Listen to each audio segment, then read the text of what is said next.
nationwide. Mga opisyal ng OWA nasangkot sa di umano'y maanumalyang 1.4 billion peso land deal kakasuhan. Brigada Jigo Boy Custodio, ibrigada mo! Brigada Live Report.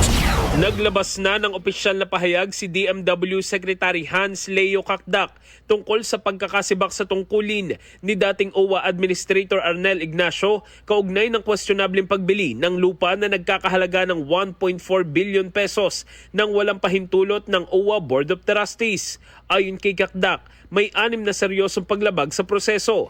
Kabilang na dyan ang paggamit ng pondo para sa repatriation, pagpirma ng deed of sale at pagdemolish ng gusali na bahagi ng biniling property. Nabunyag rin na hindi agad nakuha ng OWA ang buong pagmamay-ari ng lupa kahit bayad na ito, habang isang attorney in fact ng dating may-ari ang patuloy na naniningil ng renta at tumatanggap ng milyong halaga ng pera. Dahil dito, nakatakdang magsampa ng kaukulang kasong administratibo at kriminal laban sa mga sangkot na opisyal ng OWA.